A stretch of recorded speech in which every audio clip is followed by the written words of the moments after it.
Si Scott, nanonood pala sa atin. Ano mo, suki ng PBA yan eh. Gusto ka na pala eh. Pasa! Ayan. Tama. Joseph Yo, air ball. Umpisa po ito na ating second quarter. Jay Washington, inside. Harvey Carey, Pinalpal. And the loose ball, Asitaw Lava also squelched underneath. Ito na si Bitoy Umalon to Joseph Yo. That is Da to Ryan Reyes. Reyes looking for space. Ang ganda ng pasa to Da. Wala. Don Belverano. Harvey Carey goes up. Wow!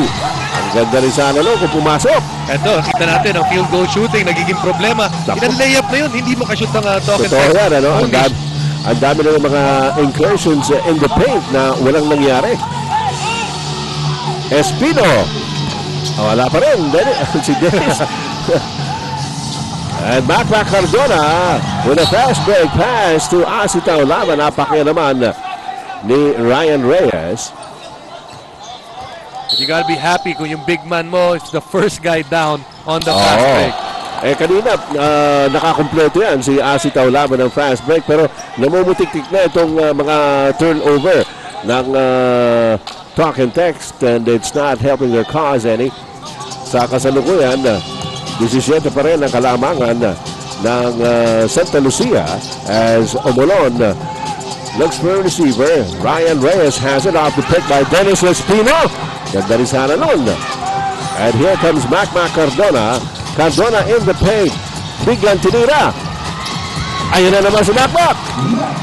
Ito ba si Mac walang tirang regular? Wala sa libro eh, no? But, well, he scored, so who's to complain? And just when you think that it's safe not to guard him anymore, nakakahanap pa rin ng paraan.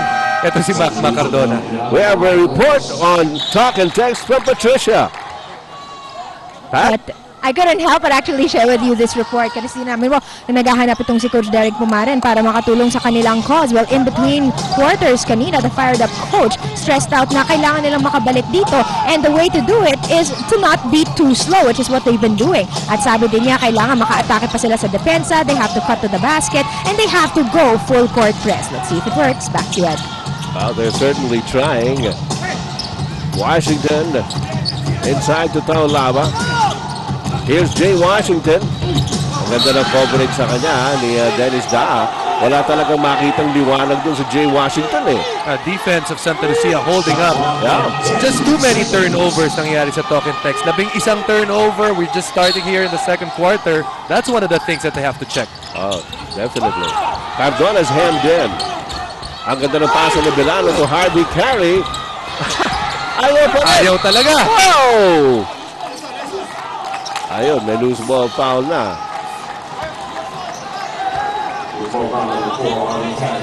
Si Harvey Carey din ang tinawagan yung second personal in the game. And usually si Harvey Carey sure-handed dun sa mga sitwasyon na yan. Oo, sa ilalim eh. Talagang kopong-kopo niyan. Kaya lang medyo inaalat itong talk and text on those under goal stabs. Narito si Joseph Yo, Denok Miranda looking around. Here's Nelbert Omalon. Espino. Denok Miranda. He was all squared for that shot, pero too much juice behind it. Mac Cardona. His pass again. Stolen away by Santa Lucia. Para sa iyo, Jason. Sabi ni Dennis Espino. Grabe ang Santa Lucia. 10 tao na ang nakapuntos. And another turnover, Ed, para dito sa talk and text. Ano yan? 12 na ang turnover ng Santa Lucia Realty. Here's Hasi. Oh, no. Pinag-uusapan pa lang natin yung turnover eh. Ano ba yan? Everything seemed to be not going in the way of talk and text. Their offense is out of sync.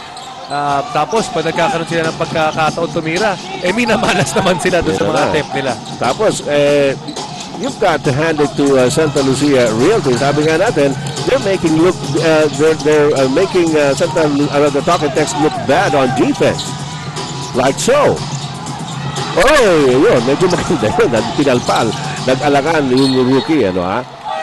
But time and again, Santa Lucia has been able to puncture the defense of Talking Text inside. Yun ang sinasabi natin, parang napakadali ng basketball para sa Santa Lucia, especially when you're playing this way. Ganun talaga yun, ano ha? Talagang when things are going your way, parang napakadali na ginagawa mo. Katulad dito, nakaagaw na naman Joseph Yo to Dennis Miranda and Omolon, second servings. Ito na naman, si Bitoy. And Dennis Miranda says, okay, let's settle down.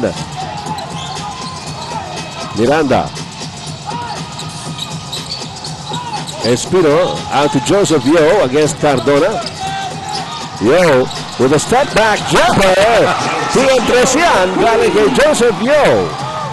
Feels these guys trying to show up the other. Alam natin, matindi ang naging mga career nito in the amateur ranks. And you know, it seems that yung career ni Joseph Yo might be taking a turn just like what happened to Mac Cardona. Alala natin. Pinag-uusapan no? Si Mac had a hard time in his first year. And the second year, ayun, nahanap na ni Joseph Yo yung range niya. At you can't help making comparisons with Mac Cardona and Joseph Yo as we have a couple of substitutions once again. Si Omolon nilabas muna. Medyo inalat siya in that last sequence, although nabawi naman niya. As Don Aliado attacks and still Talking Text having to bleed for their points inside the paint as Dennis Espino also found himself hemmed in. At yung tira ni Paolo Mendoza hindi pumasok. Ito si Jimmy Alapag. Teka, pumipito si referee. May timeout na tinawag ang bench ng Talking Text. 20 na po ang abante ng Santa Lucia Realty over Talking Text.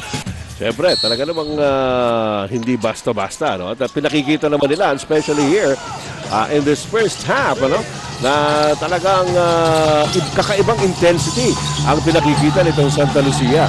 Renren Ritualo with an awkward shot.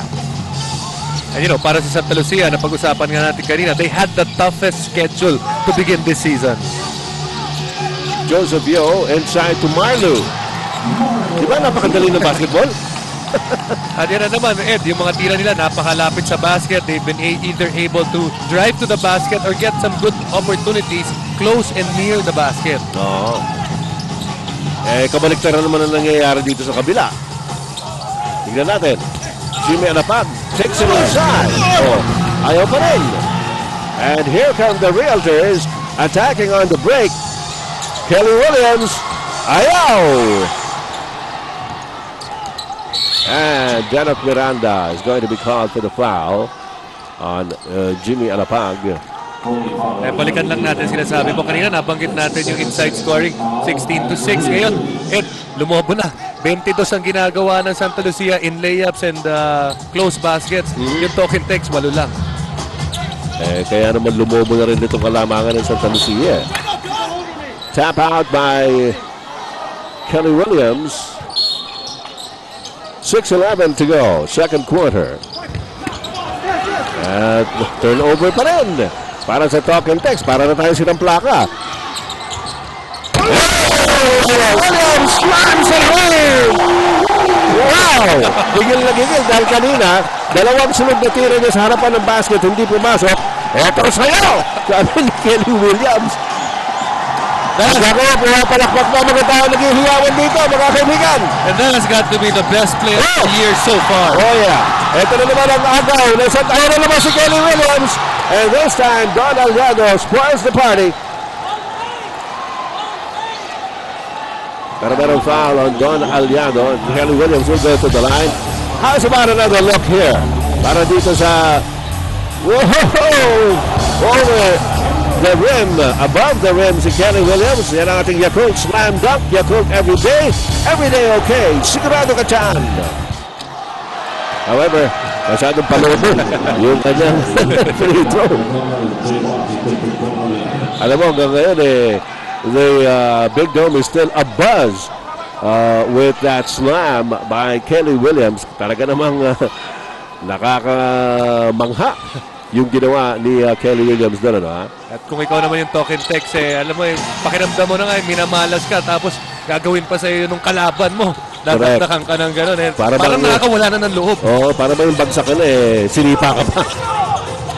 Look at the steal story. Nakakapito na ang Santa Lucia against only one by Talk and Text. There's the saving grace from Renren, or rather from Jimmy Alapag.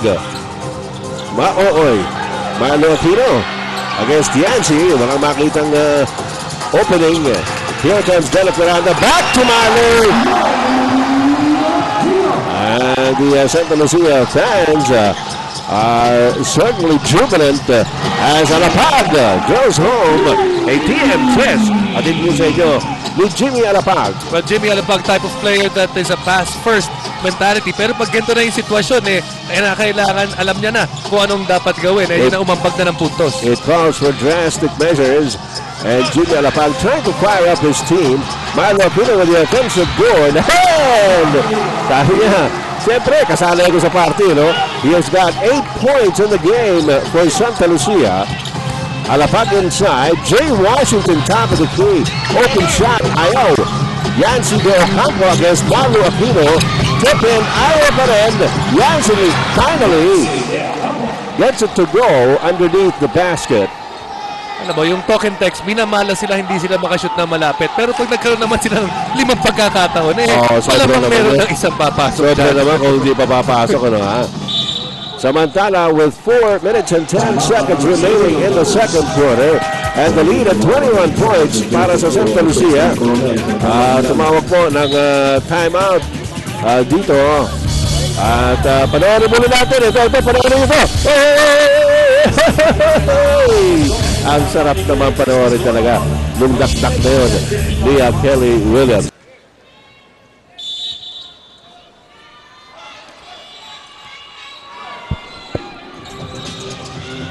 At ito ang Santa Lucia muli on the attack. Kelly Williams, Paulo Mendoza pulls up and nakakuha pa rin ng Santa Lucia ang bola. Ito si Coronel, pang-11 ng player ito na ginagamit ni Coach Boyet Fernandez, and Harvey Carey grabs the rebound, gets it over to Jimmy Alapag. Inside to Washington. Ayun. Medyo sana mag-iumpisa naman yan para sa talk and text, ano, ha? Para makahabol-habol naman sila. With 3.5 minutes to go, they still are facing a 19-point deficit. Marlo Aquino. Lumalabas si Paulo Mendoza. Instead, Coronel gets the shot. Three-pointer. Tientrestan. Atin sa inyo ni Coronel.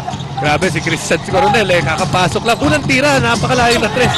Tulong kaagad. The bench of Santa Lucia, which was supposed to be inferior kumpara doon sa bench ng talk and text. Mas maganda ang nilalaro ngayon ng mga shock troopers ng Santa Lucia, ha? Lahat naman halos na player ng Santa Lucia. Ganda na laro Alam mo, tambak na yung bench scoring. 22 para dito sa Santa Lucia. Tapos ang talk and text, 10 lang. Jonex na naman, para hindi pumasok.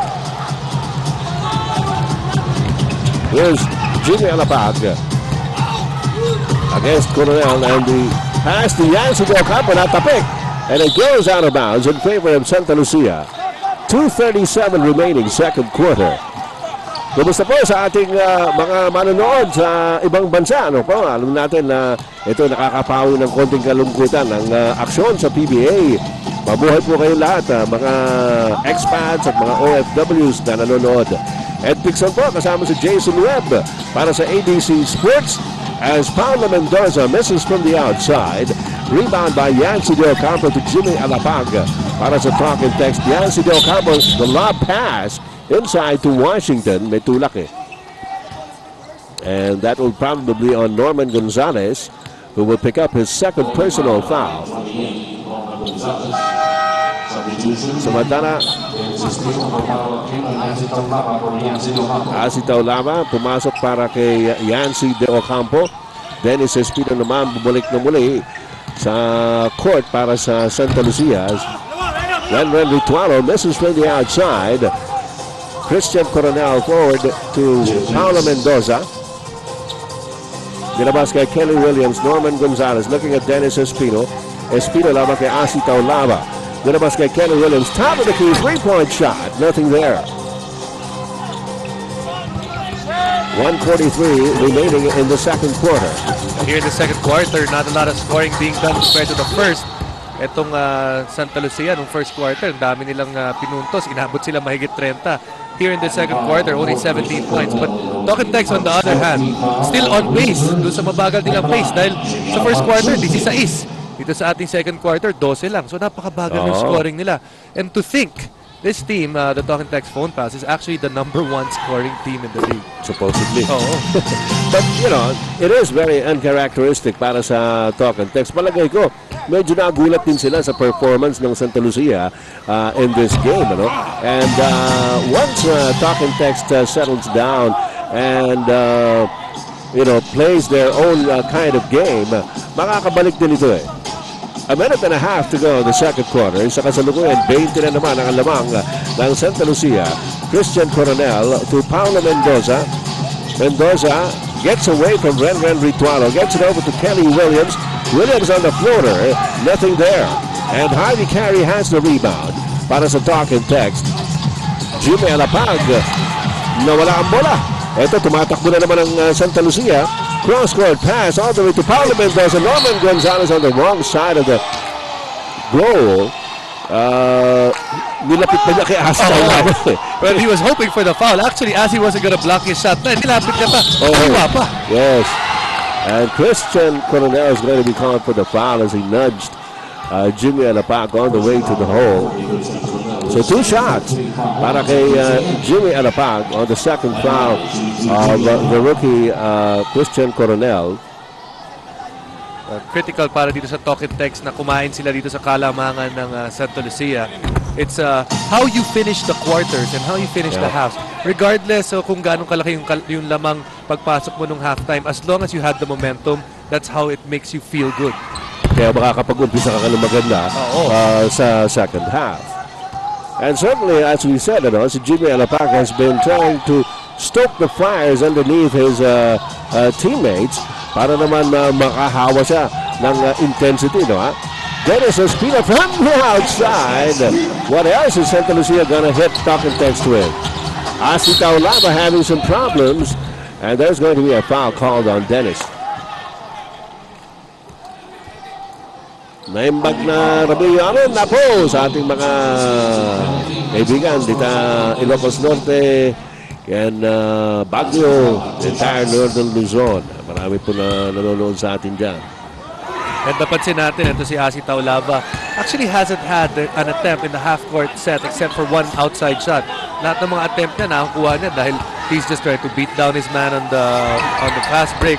And this is the beauty kung sinasabi natin mga rule changes dahil nare-realize ng mga malalaking mama, nako, kailangan ipagandahin ko at to make my game more rounded para magkaroon ako ng mga madadaling pagkakataon. At makailang ulit na natin nakita si Asi Taulaba nangunguna sa fast break play ng Talking Tex as Jimmy Alapag scores again. He's got 14 points now para sa Talking Tex and more importantly, he cuts the lead of Santa Lucia down to 17 at 32-25 with 29 seconds remaining. Kids can tell. Coronel. Laban kay Alapag. Coronel makes his move. Nabitin lang ng konti. And Alapag with 5 seconds to go. Alapag inside against Coronel. A heroic but unproductive act by Jimmy Alapag. 1.2 seconds to score here para sa Santa Lucia.